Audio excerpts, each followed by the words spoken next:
Welcome to the VacayNetwork Podcast, sponsored by Tripsy. We're focused on the Caribbean destinations this month, and this week we're talking about the British Virgin Islands, one of the most luxurious, glam, and probably well-known destinations in the Caribbean.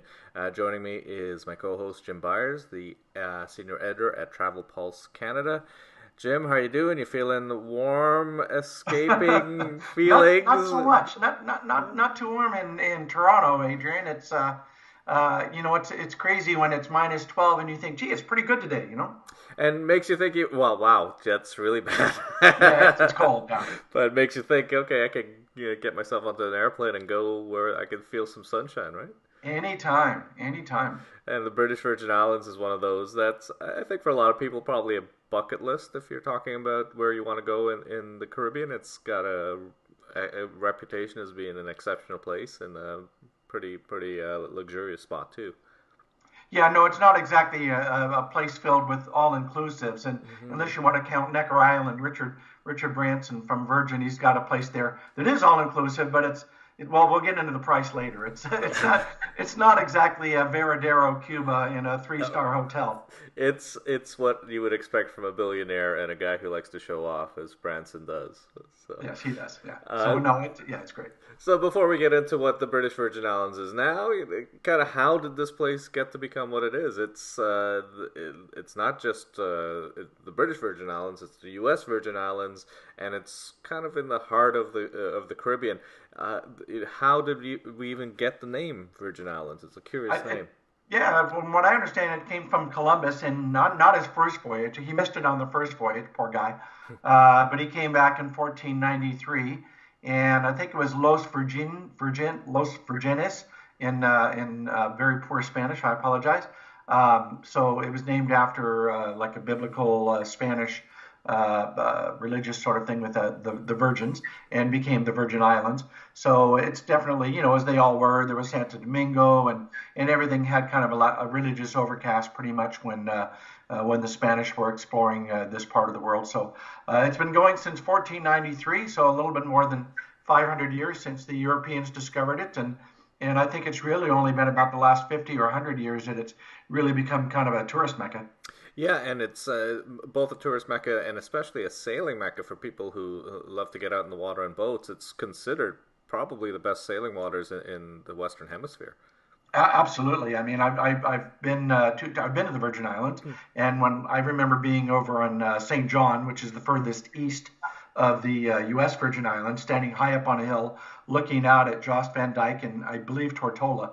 And I just could not believe the colors of the water and the beaches and the craggy mountains. There's a lot of variety. I think one of the islands has a peak that's a couple thousand feet, which doesn't seem like it's a lot, but I think it's 1,700. But, when you're a fairly small island and you go from sea level to 1,700 feet in a pretty short distance, there's a pretty good mountain range in the Virgin Islands, as well as lower, flatter islands. But yeah, that blue water, and then because there's so many different islands scattered around, small and large islands, it really makes for very safe harbors and very protected sailing waters. And it makes it's a big appeal for pirates because of those exact reasons you're talking about. Yeah, no, I think all the way back, Blackbeard and pretty much all of the famous pirates love to skipper around this area and find little places to hide their buried treasure and little nooks and crannies. It's not like some of the other islands in the Caribbean are fairly just one large landmass, and the Virgin Islands are a series of dozens of smaller little islands. So lots of places to hide your treasure. And apparently Blackbeard's treasure might still be there, and a lot of people go searching for it. You don't have to go far to get your own treasure. We're talking about Tripsy, which is the new travel trivia app that is launching probably within the next 5 hours of Jim and I speaking. And for anyone out there who wants to find their own reward to get to the Caribbean, this is your way. You can answer some trivia questions about the British Virgin Islands or many other destinations and earn some spectacular rewards, including 3 free nights to the ultra-luxurious Scrub Island Resort in British Virgin Islands. It's its own private island, similar to Branson's Necker Island. And there you get, they've just rebranded. Our correspondent, Mark Stevens, just returned from a trip last week. They've relaunched some of their dining facilities. They've got their own private marina for all the sailors out there, and they're providing 3 free nights for one Tripsy winner, as well as a 4th free night for anyone who is able to secure the prize by answering questions on Tripsy. So check that out for sure. That sounds pretty good, though, doesn't it, Jim? Sign me. I don't think we're eligible, but sign me up. Yeah, it's $750 a night to stay there during the season. So you're talking about a $2,500 prize roughly for someone who wins those 3 free nights.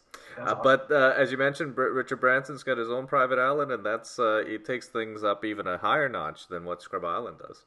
Yeah, and I mean it's crazy the prices that some people are able to afford, and I guess it's the Jay-Z's of the world or Beyonce's, whoever, but certainly not your average family. But you can get a villa for an individual villa for a week for $27,000 US, which is I think they do sleep a lot of people, so that helps a little bit. So when you spring for it, Jim, I want to be one of those people.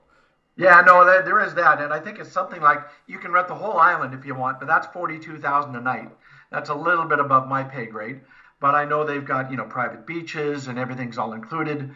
I was looking on the website, and there's a floating sushi bar. They take your sushi. I'm sure it's quite fresh, picked caught right that morning in the Caribbean. But they take your sushi and they put it in a bed of ice and surround it with flowers and float it out to you on a kayak. Wow, that could be an Instagram shot. That could be a lot of things. That could be that's got meme written all over it, I think. Oh yeah, exactly. Yeah. And you don't have to spend that if you happen to be a rock star or a celebrity of some sort. You might just get an invitation from Richard Branson. It also works out if you're heartbroken, it turns out, because if you remember a few years ago, Harry Styles broke up with Taylor Swift, or it was the other way around, and Richard Branson, from the goodness of his heart, invited Harry to go spend a week in a hot tub on Necker Island, and it got him over his heartbreak pretty quickly, apparently. Most of our listeners aren't probably going to be able to get to Necker Island, but the British Virgin Islands itself, so much fun places on there. There's one of the most historic rum distilleries. There's bars that are reputed to have all kinds of crazy fun parties, full moon parties,